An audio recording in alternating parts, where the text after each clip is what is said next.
when it all did come down in a heap, and I just absolutely lost it.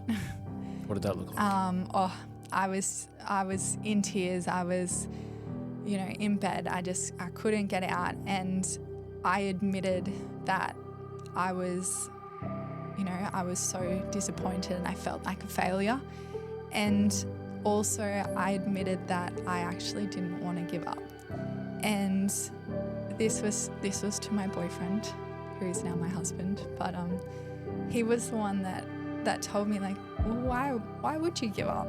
Like, if you don't want to, why would you give up? It's like, I think I needed to hear that. I think I needed to hear some kind of validation that, it is okay to continue.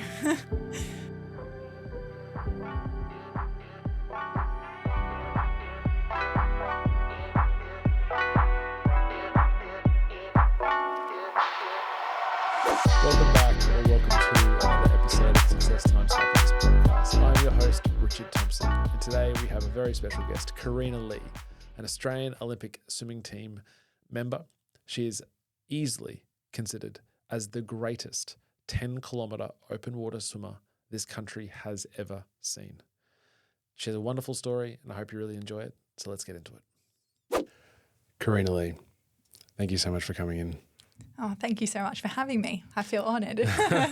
Australian Olympic swimmer, officially dolphin number 753. Yeah. Let's rewind a little bit. How did you get into distance swimming? Because you would have been swimming a fair bit, obviously, as a kid, going into teenagers, and then at some point, the 1500 or the 800, I guess, for women at that point. But then when did you think, or what happened for that shift to go to the 5K or the 10K? I've literally been swimming my whole life. Like, it's in my blood. It was when I was a little baby, I was in the pool with my mum and my dad and my brothers. I have always lived around the beach too, so I actually grew up with my main sport being surf lifesaving. I was definitely a better swimmer than on craft or anything like that, but I was also in my local swim club and I was doing pretty well in swimming. I definitely wasn't the best, but I think I was just enjoying swimming as a whole altogether and surf lifesaving. I think when I was 7 years old, I kind of was watching the 2000 Olympics and I really got inspired, and that's where this Olympic dream started to, form. But as I said, I was still doing surf lifesaving as my main sport, doing a bit of swimming as well. It didn't really occur to me until it's probably in my late teens that, surf lifesaving wasn't actually going to get me to the Olympics. So I started concentrating more on the pool. I could swim a lot of strokes except for breaststroke. But my coaches were kind of pushing me into distance freestyle. I think they saw potential there. So I loved my butterfly. I always said that I was going to be a butterfly like Susie O'Neill. She was my idol growing up. But I was really excelling in the freestyle, and specifically the 800-metre freestyle. I made my first Australian junior team when I was 18, and that was for the 800-metre freestyle. There was also a 1,500-metre freestyle there as well, which I got selected for as well, but that wasn't an Olympic event at the time, so it was kind of, a bit of a novelty event, I suppose.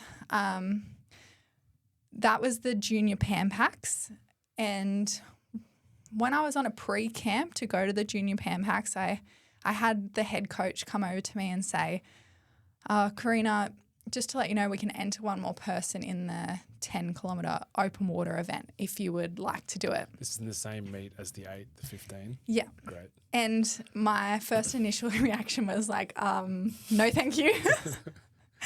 The thought of swimming 10 kilometres was just insane to me. Like, I had never done anything like that before. And yeah, I think I remember watching one of my friends do it once, and it just looked grueling, awful, and I think I was just scared of it. And the coach was like, just think on it, I'm gonna ring your home coach and we'll have a discussion. Then I get a phone call from my home coach saying, "No, you're doing it." I was like, "What?" And he's like, "Don't pass up an opportunity. Like, give it a go. What does it matter? It's after the pool events. Like, just go and give it a go." In terms of time as well, like the 8 would be 8 and a bit minutes. 15s is going to be 15 and 16 minutes, and then you're going to like 2 hours. 2 hours, yeah. So like such an enormous jump. Yeah, it just seemed ridiculous. But yeah, fast forward to that meet, like I'd done well in the 8 and the 15. Time to do the 10 kilometre. I had no idea what I was doing. I got told that you need to feed in it, and I was like, what is feeding? So I made up like these Gatorades and I don't know. I got on the start line in the race and I sprinted from the start, and I thought, oh, okay, this is easy. Like, I'm probably the fastest one here. This is great. I was leading. I was feeling so good. I had one feed like probably on the first lap, and then I was like, I feel fine. Don't have to feed the rest of the time. The girls were all behind me, not too far behind, but a little way. And then it got to the last lap. I think there was 1.5 kilometres to go. And it was honestly like I was standing still. Everybody went past me and I was like, what the hell is happening? Like, how do they have speed now? Like, this is the end of the 10K. And, I think I ended up getting like 7th or 8th, but the girls that won beat me by like over 2 minutes. I was like, how did they do that? And I think from then on, I was more curious about the race. Can't say I loved it, but I was like, wow, like, how did they do that? I want to know more about this. I want to do more so I can do what they just did, because that's insane. Did you learn to love it? Oh, I learned to absolutely love it. It is one of the coolest events. It's strategy involved. It's not just who can swim the fastest. It's, there's so many factors that come into it. And I think with every race that I did, I learned more and more. And I think that was really special. And so you come off that and you think, okay, and what year was that? That was in 2012. Okay. And that's when you came back home and did you have discussions with your team about whether that's what we do now, or were you still sort of hedging your bets with the pool? Yeah, I still wanted to do pool. I really enjoy pool racing, but we kind of saw a bit of an opportunity 4 years out from the Olympic Games that is an Olympic event, and if I could get better at that, there's an opportunity there. I mean, we did have good open water swimmers in Australia, but I think it was within my reach to try and aim for that. Yeah. And so then how did the training change? How did your mindset change? Actually, pretty much straight after that event, I was actually knocked out for a year and a half. I got glandular fever, and then I think I pushed a bit too far in my training after glandular fever, and then got struck down with chronic fatigue. So I was actually, out of the pool for a year and a half. So that kind of slowed the training down a little bit, and coming back was quite rough, trying to build up a year and a half miss swimming, as well as when you have chronic fatigue, your immune system stays down for a little while. So I was still battling with getting sick and constantly. So had the goal shifted in that period of time? Because if you're someone who's swum your entire life, you've now gone to junior worlds, Pan Pacs, you've experienced it, Rio's on the cards, and then you're at home for a year and a half. How was that for you?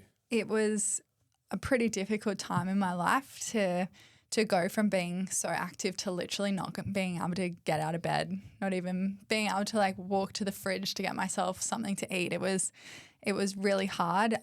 You'd finished school at that stage? I had finished school, yeah.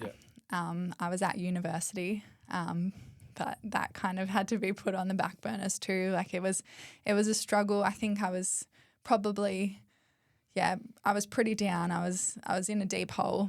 I was just so lucky that I had support around me, my parents, my boyfriend at the time, my coach at the time too. He actually had a son go through the same thing, but his son ended up pushing through it a little bit too hard and ended up giving up swimming. So Had that crossed your mind? Giving giving swimming? up a lot of times, yeah. I thought, I'm probably not going to come back from this, but at the same time, I had a dream and I didn't want anything to stop me on that dream. And there was always this hope in there that I would get better and I would get back on. But Rio was the 2016 Olympics. That was the one that I was going to go to. Like nothing was going to get in my way. So looking at that journey to Rio, you thought that was you'd be the perfect age as an athlete? Yeah. I mean, you see in swimming athletes making it so young, like 16 years of age. And I was already 18 by that point. I was going to be 22 for the Olympics. And in my mind, 22 was at the very, very back end of the sport. That was pretty old in my mind. And I thought that Rio was probably going to be my absolute one and only chance to make the Olympics. Yeah, because it's funny how that Olympiad works in that if you're born at the right time with the age relative to the sport, you could have like 3 goes or you could have essentially 1 or maybe second one. Yeah. But it just depends on where you're born and how old you are at the first one, right? Yeah, exactly. And when you develop and when you can improve, when you're fast enough. So you do get back slowly in the pool. Yeah, very, very slowly I get back, and I think I had like a 6 months of kind of solid training before I had a meet that was going to get me selected on my first like senior Australian team. And that was for... Oh, right. So, yeah, you had the Rio goal. Yeah. And you actually hadn't made a senior team I hadn't made a senior team yet. I'd just been on that one junior team. Yeah. And you get struck down a year and a half out of the pool. Yeah. Yet your focus is still, no. Yeah. Like this. Yeah, we're going to make it. We're going to make the Olympic team. Perfect. Yeah. Okay. Where does that come from? Where does that internal confidence or internal drive come from? I have had it since I was quite little. I always strive to beat my brothers at things. I think I was just very, very competitive. My surf coach, when I was really young going through nippers, he made us work hard and he made us set goals, and I think he really helped me get that inner drive and that want to do things and realize that feeling of success when you do achieve your goals. And then you had 6 months in the pool to prepare to make your first. Yeah, my first senior team, and that was for the senior Pan Pacific Championships. And I actually ended up making that first ever team. It was so exciting. I actually didn't have many expectations on myself. I mean, I wanted to make it, but I knew that the training just wasn't there, and I just can't believe still to this day that I made that team. You pulled 6 months out. Yeah. That's all it took. Yeah. Yeah, incredible. And then you make that team. Where was that? That was for the 10K, yep. It was actually meant to be on the Gold Coast in Australia. Due to some water quality issues, it ended up being cancelled and being moved alongside the Junior Pan Pacs in Hawaii. So I got to go back to Hawaii, experience those beautiful waters again.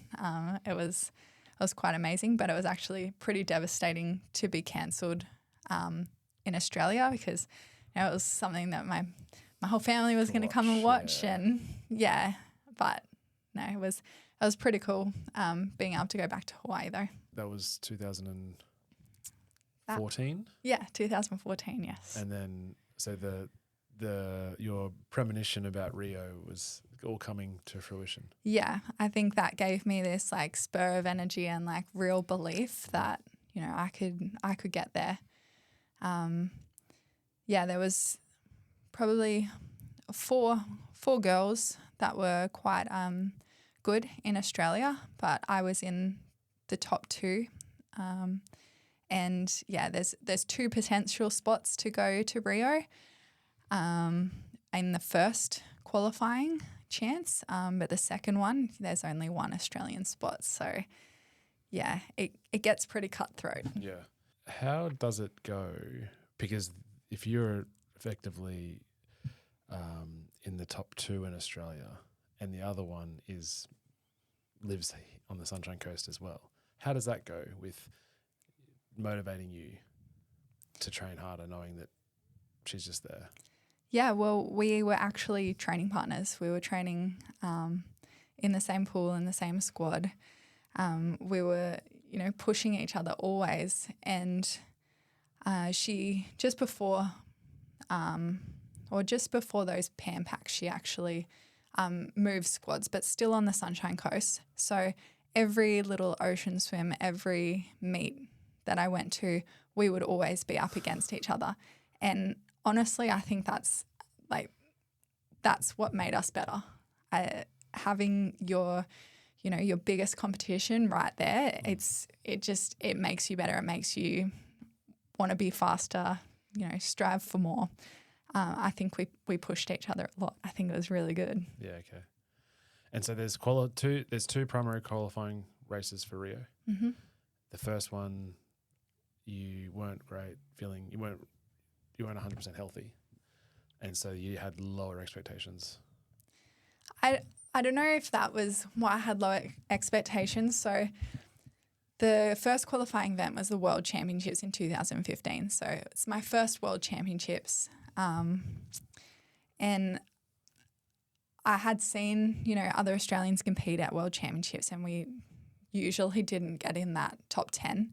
And you needed to get in the top 10 to qualify for the Olympics. That was automatic selection. If 2 from your country got in that top 10, you both get to go. If you both don't get in, then you get a second chance. I just don't think my belief was there that I could get in the top 10. I wanted to give it a shot, but I think, realistically I wasn't quite there. Not skilled enough in the open water just yet. But yeah, I was quite sick leading into that competition. It seemed like every single international flight that I went on, I just ended up sick off the plane, which was a challenge that I faced, traveling overseas. But yeah, this particular one, I swam, I think I got 19th or 20th. I was still pretty happy with the result, but I ended up, collapsing after the race and getting taken to hospital. Just, I think I pushed pretty hard through the sickness, as you do as an athlete, and it wasn't the best on my body. How the time difference between 10th and 19th? I think between 10th and 19th, probably like 30 to 40 seconds. Yeah. Does that sit with you at all? I know the pool swimming is a bit different where we get down to half seconds and stuff, but do you, over 10K and 2 hours of swimming, do you not go, I could have just found 40 seconds and I'd be off to Rio?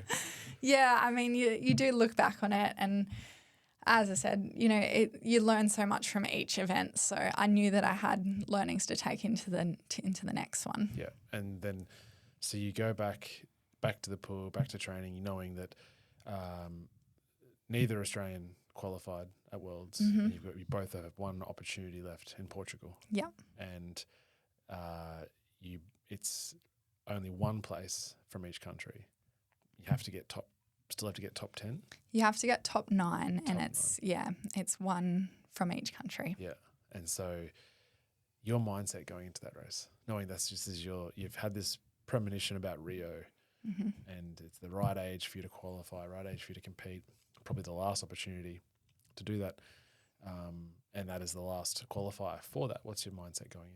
I was more motivated than ever.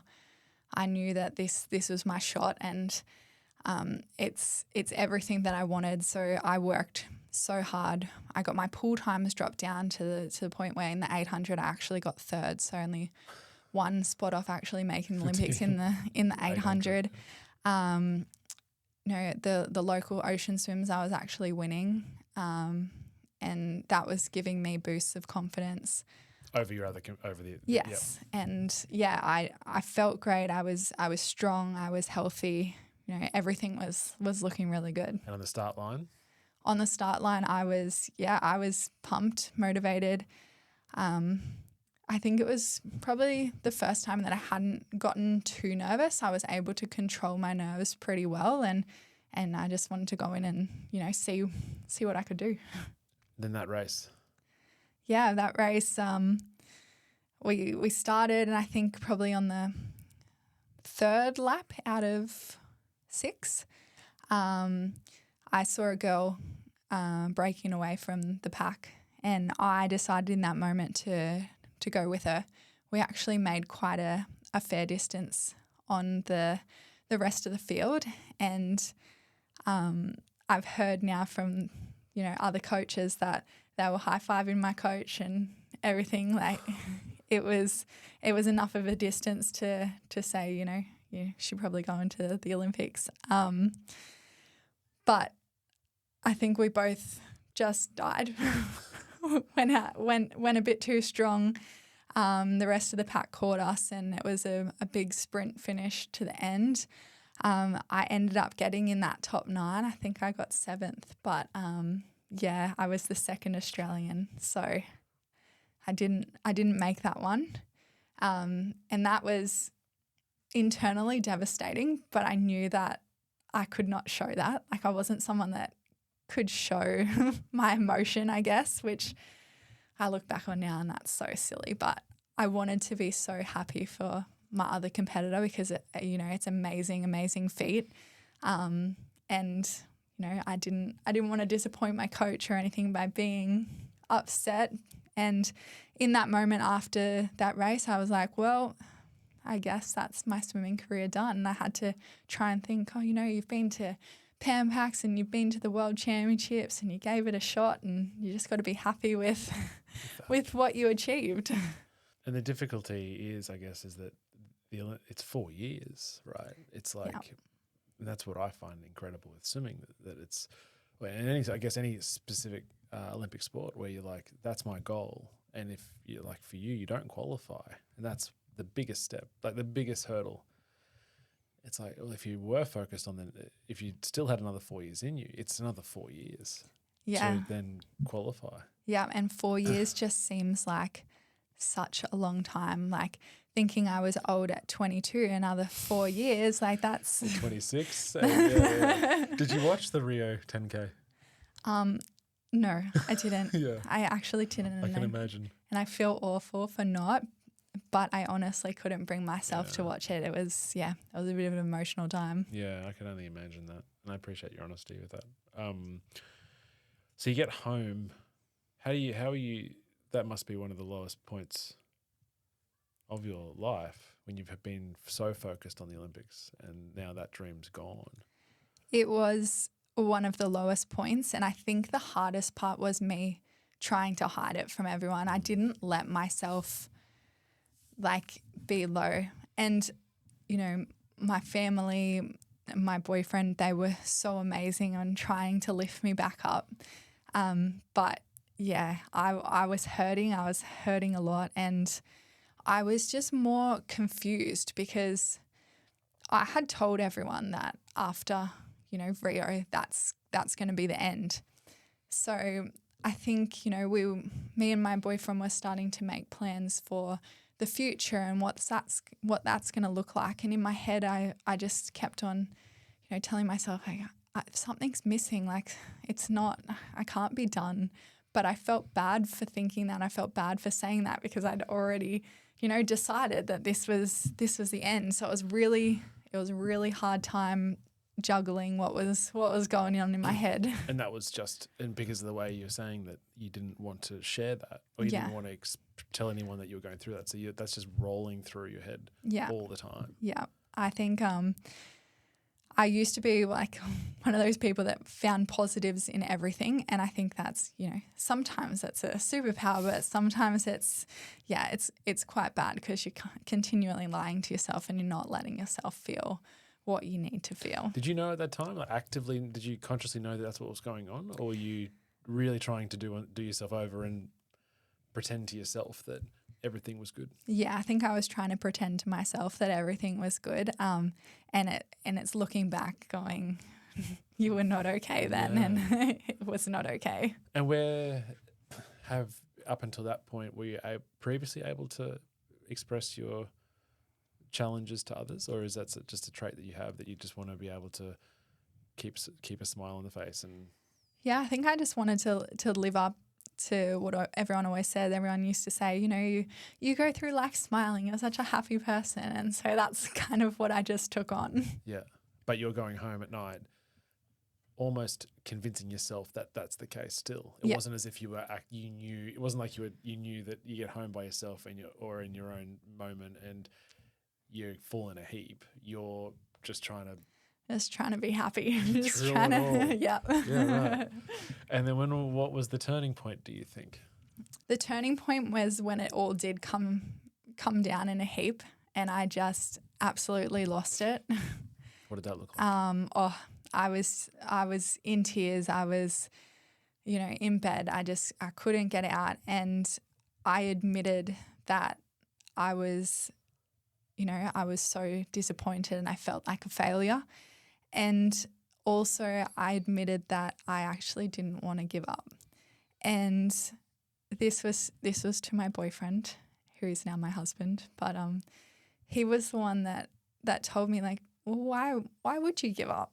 Like, if you don't want to, why would you give up? I was like, I think I needed to hear that. I think I needed to hear some kind of validation that, it is okay to continue. For sure. Yeah. Do you think the way how that race played out, that last qualifier played out, do you think that by all accounts it was a strategy? Like, you would have gone back in your mind and gone, what happened? What would if I didn't go with that go? Just sat in the pack, waited for the final 500 and go or whatever. Do you think it'd be a different story if you were just not even in that opportunity or have that ability that you found yourself in? Because you've essentially taken the race by the scruff of the neck, led most of it, been overtaken, stayed in the pack after that, didn't get spat, and still almost made it anyway. Do you think in that moment of reflection, do you go, I know that I deserve that spot? Do you think that was a position, or had you that question of you feeling that you deserved it or deserved to be an Olympian was still unanswered? I think it was still unanswered because I do look at that race and I do think, well, if I had have just stayed back in that pack, would the outcome be any different? I did put myself into a position that, could have paid off, but it didn't. Yeah. And I don't know. I don't know what would have happened if I sat back. So I think that was probably the hardest part was, no, I don't think I deserved it any more than the other girl. Yeah. I think, that was still unanswered. And that was probably the hard part was I still really wanted that dream. I still had that dream. And so how long, what time frame are we talking about when your now husband said to you, why not keep going, to when you missed out on the team? It was probably a good 2 months. Okay. Maybe. It wasn't too long. Yeah. We had that discussion and then I still hadn't got back into the pool because that was, sure. I wasn't you sure. Were done. I was pretty done. Yeah, we had that discussion. Then I had to kind of have that discussion as well with my coach. The funny thing was going back to training and probably for a whole year after it, I just couldn't find my groove again, which then was playing with my mind because I was like, well, maybe you don't want this. Yeah. Maybe you're going back for no reason. And were you just as in terms of the actual sessions and the small things you do outside of the pool that add up to a lot as a professional athlete, those things were all getting done? I think probably not as well as they should, and I was just flat. I was just really flat. I just, I could see that Olympic dream, but it still felt pretty far away. Yeah, okay. And I think every session that was, a bad session was a session that was in my head putting me back. Yeah. So that became a little bit of a tricky time. But yeah, probably a year, and I got past that, and I got past that with just finding the love of racing again, and speaking to a sports psychologist really helped, and then also them encouraging me to get on some medication for depression, which I found myself in. Yeah, okay. So you got out of that, I guess, that whole post missing the Olympics, and then you were like, okay, I still want that. There's enough, I guess, and I don't want to put words in your mouth, but there's enough emptiness at that point for you to go, I still need to go and achieve that, or I need to try again at least. Mm-hmm. Yeah. Because I know that the feeling here is eating me. Yeah. And you go, okay, let's get back in the pool. And then by applying yourself that way, you still found yourself in a depressive state. Yeah. Why do you think that was?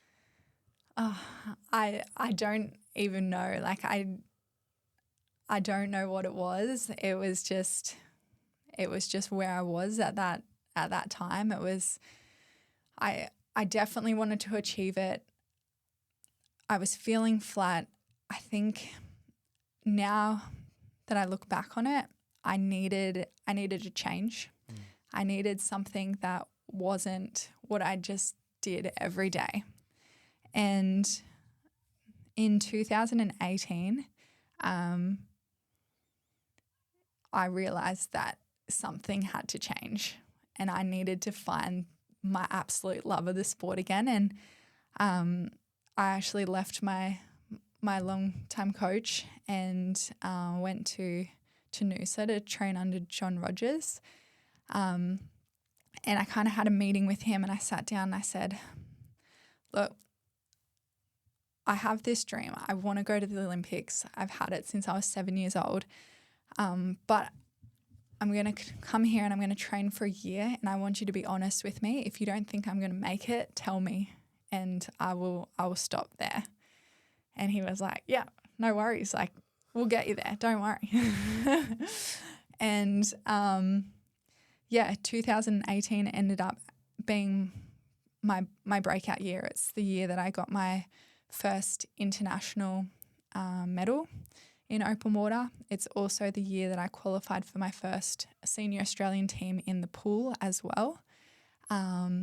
It's the year that the 1500 was announced as Olympic event. So everything was just kind of happening, going right. And I honestly found the love again, and everything that, inspired me to create this dream. It was all coming together. Do you put that down to the change of pool, change of environment, JR in the corner? Anything else changed outside of that setting? Oh, it was the biggest year of change in my life. It's when I moved out of home. It's, so much happened, but I just needed a whole lot of new. I really did. I was stuck in, the daily routine. I was just repeating myself over and over again. And just getting out of my comfort zone and just starting fresh. I think it's a combination of a lot of things. How you viewed yourself as a human, did that have any connection with your success in the pool? Yeah, I think it did. Which looking back now is wrong, and it's not the way that I think anymore. But I viewed myself as Kareena, the swimmer, Kareena, the athlete. And if she doesn't achieve, then she's a failure. Yeah. That's how you saw it. That's exactly how I saw it, yeah. Rather than you're a beautiful human who swims as well. Yeah. And what happens in the pool, happens in the pool. But either way, you're a great person. But it was connected. It was, my swimmer/athlete identity was my whole identity. That's who I saw myself as. Interesting. And so what did that environment, because he's one of the greatest humans, it's no surprise to me that he got the most out of, like, he got so much out of you. But when did you believe that Tokyo, and this was 2018 was your breakout, so this is pre-COVID as well. Yeah. When did you think, shit, 26 isn't too old? We've got this. We can definitely qualify here. I don't know if it's that I ever thought 26 wasn't too old, but I, as soon as I started, getting PBs in the pool, doing well internationally in open water, I was like, wow, I'm getting older and I can still improve. And I had JR in my corner who, he does not let you think bad of yourself. He does not let you doubt yourself. He is like unbelievable at motivating, and he will shut down any negative comment you have. So it's something that I really needed. He's stern, but he's also loving. Oh, yeah. And I think, I just needed that. Yeah. And so, and then what was the qualifying process for Tokyo? For Tokyo, we had to go to a World Championships, which is in 2019, the year before Tokyo was meant to be. And it was, again, the top 10 qualified there, automatic selection. If your country didn't get in the top 10, then Portugal again the next year. So in 2019, I had a lot of confidence going into the World Championships, coming off, medaling internationally, being in the top 10 consistently. I had a lot of confidence that I was going to get in that first go. That's the difference, I think, between 2015 and 2019 is I actually really believed that I could get in that top 10. Yep. And the race? The race, I finished within that top 10. I didn't know it. It was the most insane race. It was, the pack stayed together the whole time, and the difference between first and 14th was 3 seconds. So if you can imagine, there was more than 14, but can you imagine 14 people coming into a tiny finish gate and all kind of touching at once? You look up at the scoreboard. Because it's not a wall, is it? It's a little elevated gate. little gate that you have to touch. And I looked up at the scoreboard, and every single person's name next to it had a little camera, which meant photo finish. So we had no idea where we came. Those or poor four anything. People that missed. Yes, and being so close to that. I think it was about 5 minutes later I was out of the water, and it popped up that I came 7th, and I just burst into tears. It was just probably one of the greatest moments of my life. To know that you've made the team. Yeah, like literally my dreams coming true. Yeah. and then COVID hits, so the games aren't going to be on in 2020, and then move to 2021. Mm-hmm.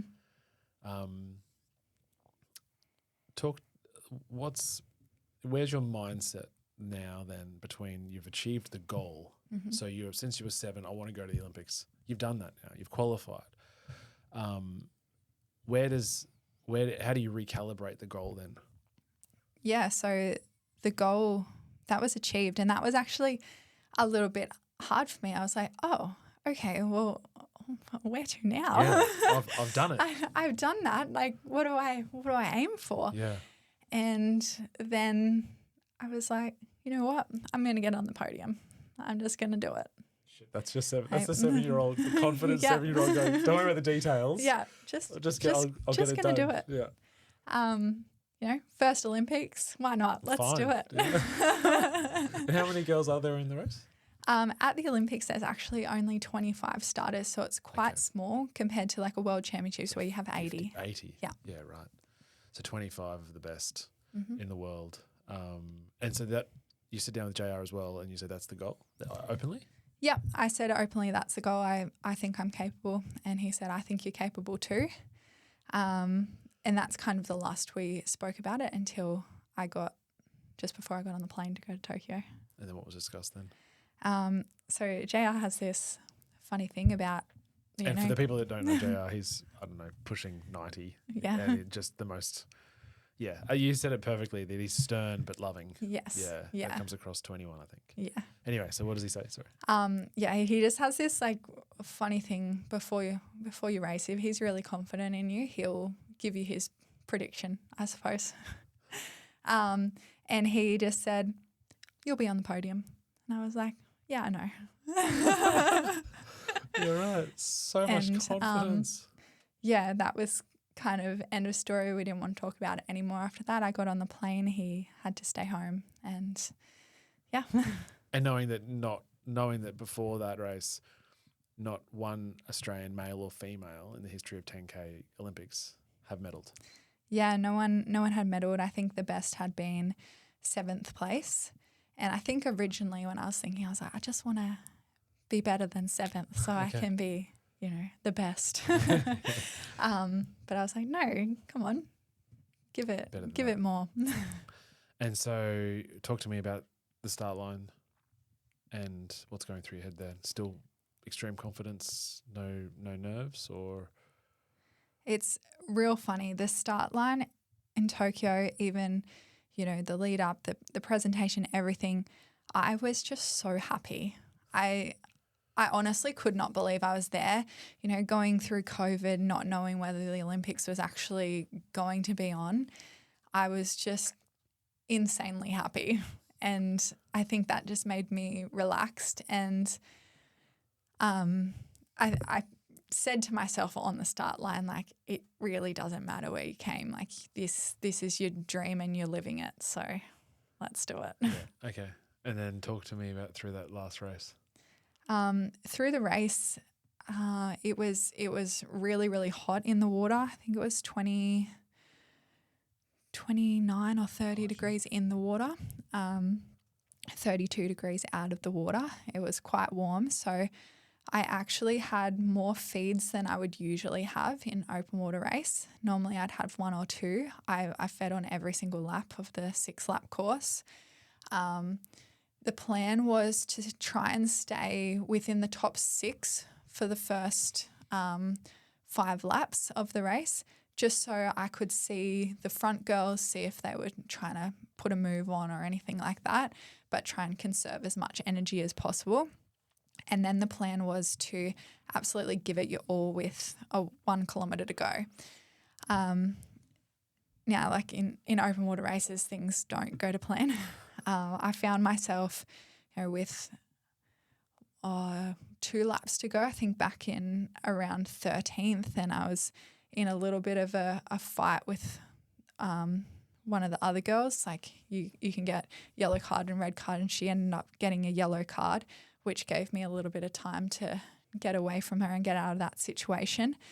And I had to tell myself to just relax and just try and find your way back up to 6th. And I ended up getting there by the last lap, and I was feeling really hot, quite tired, so I didn't know whether this last kilometre was going to go very well. But it seemed that a lot of people had the same thinking of that last kilometre because the pace on that last kilometre just went up. And I was, still probably back in 6th, and I saw one girl head out to the side a little bit, and then the rest of the pack was staying together. And that one girl heading out to the side looked like she was absolutely moving, and I didn't know who it was because my goggles were a little bit foggy, but I was like, I'm going to take this chance and follow that girl. Wow. And I followed. Portugal all over again. Yeah, I know. Should have maybe learnt, but no, I followed her, and it ended up being the girl who won, which is a great person to sit on. And she ended up just accelerating and taking me from 6th up to, we were sitting in 1st and 2nd. We had one more person on the back of my feet, and we ended up being the top 3. So it was actually a really good move. And coming into last straight in the finish, I could see that we'd made a little bit of a breakaway from everyone. I was just like kind of praying. I was like, please hold this. Don't collapse. Stay there. Yeah, you can do it. And it was probably the last, the hardest last kilometre of my life. And I honestly do not remember finishing. I look back at the finish now and had an absolutely awful finish. It was a big sprint between Did the three of you second come and together? third. No, she broke away. Only a little bit, but it was second and third. I had an awful finish, but to come third, I was just insane. Like I was over the moon. Yeah, and you become the most successful open water swimmer, male or female, in the country. Yeah, and that, like, to think of that, like, it's insane. That's incredible. And so where does the medal live now? The medal is just on my buffet at home. Okay. I'm still trying to figure out what to do with it. I want to have it on display, but I also want to be able to take it out because people ask to see it a lot. So I'm sure. And the thing about it as well, like in open water as a specialist, you only get one chance. It's not like you've got a full program of opportunity. No, like you can't get multiple medals. So no. And it's funny because sometimes I feel a little bit bad about that. Like I think, the Australian swim team put on their stories once the amounts of medals Olympic medals that they won, and there's just like one next to me, and I was kind of, a little bit embarrassed, and then I had to catch myself and go, hey, like. Yeah. So that's every goal, right, ticked for you. Yeah. Talk to me about the conversation with JR straight after that race. Straight after that, one of the coaches there in Tokyo had him on the phone ready for me as soon as I got out, which was really special. And I was holding myself together, and then he was on the phone crying, and then so I just lost it. And he was just saying how proud of me he was, and coming from him, that's pretty special. So yeah, it was pretty cool. How did you feel about yourself? In that moment, I was on top of the world. I thought this was the greatest thing ever. It was just insane to even think that I had achieved that goal. It took me 20 years to achieve my first goal, and then within 2 years I'd achieved the next one. Yeah. And sitting here now, how do you reflect on that experience? Yeah, it's funny. I actually have mixed emotions about it now. Like I still think it was awesome. I'm still so proud of myself for doing that, but it's not everything that I thought it was going to be.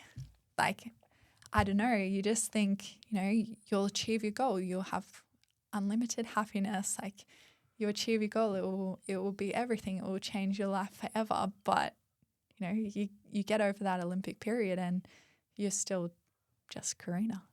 Yeah. And did that take some time? To what? To get over it? Just to accept that, I guess.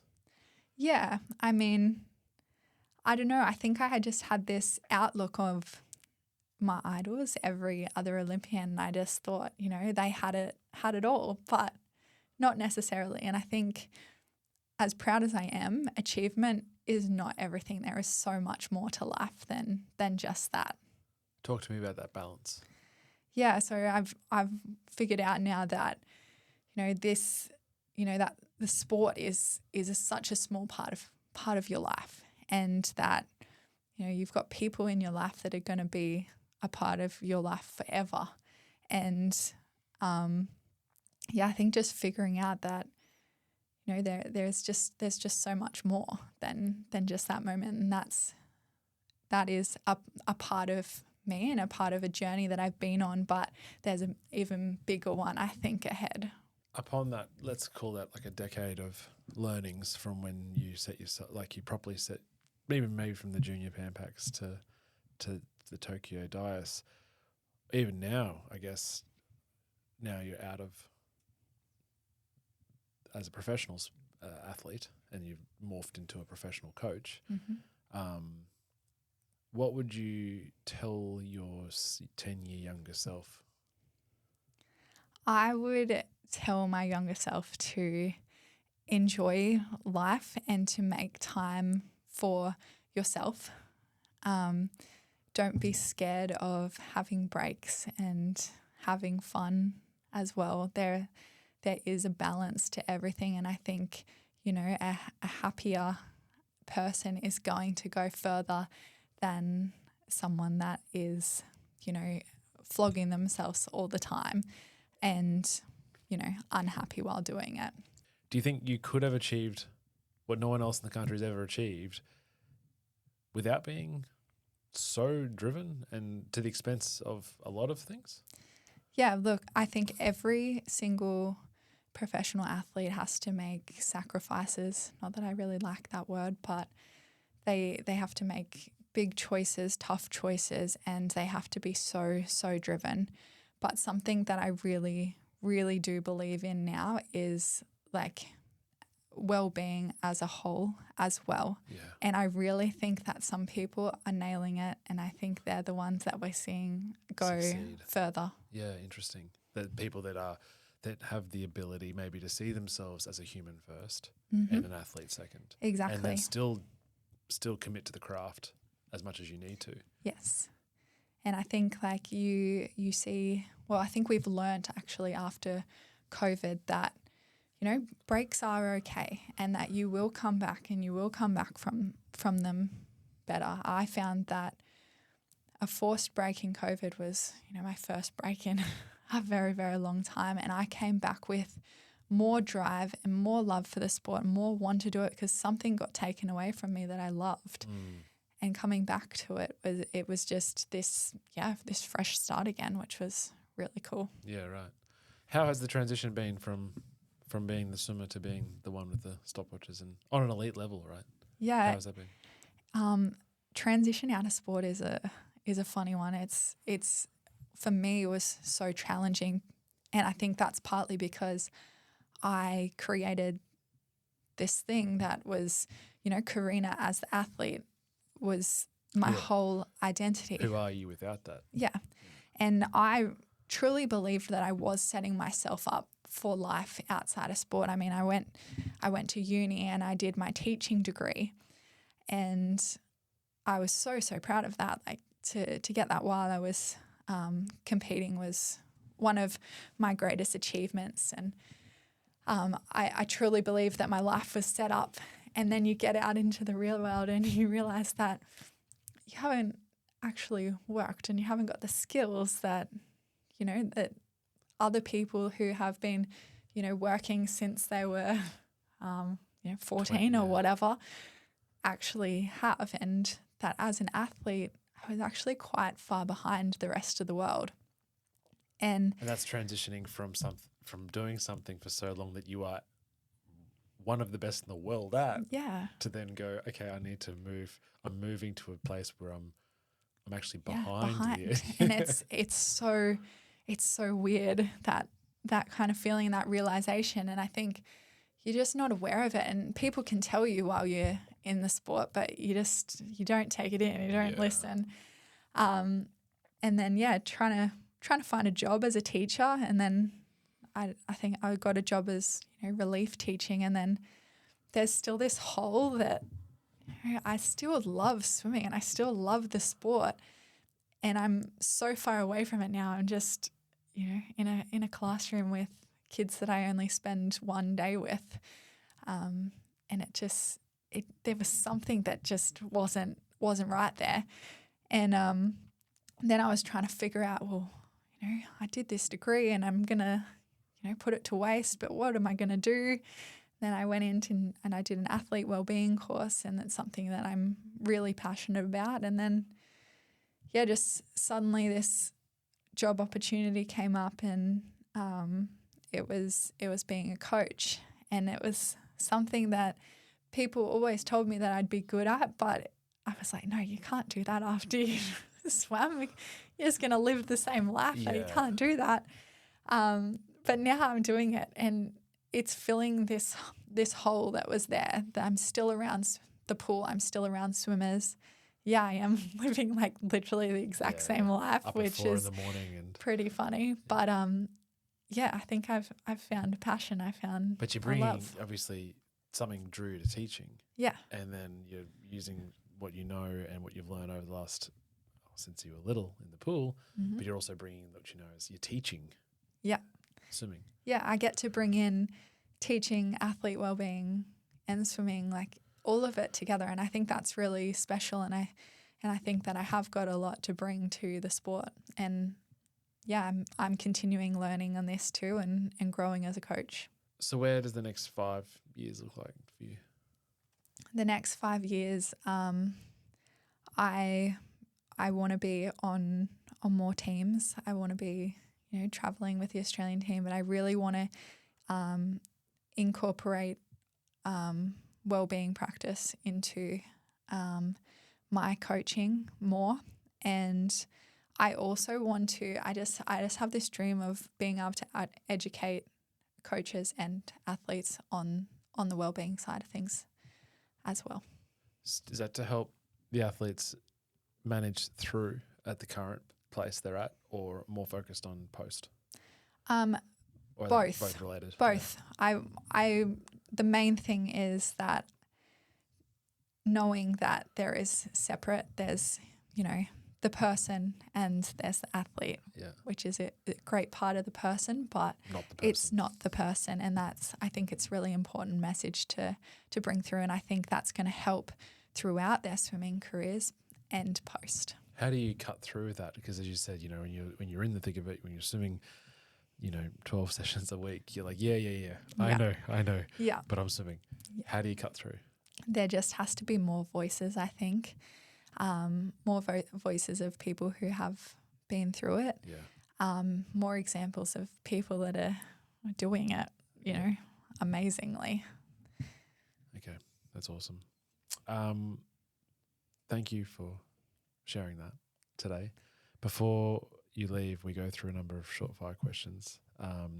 So for one tip that you could give to somebody who is looking to be more successful?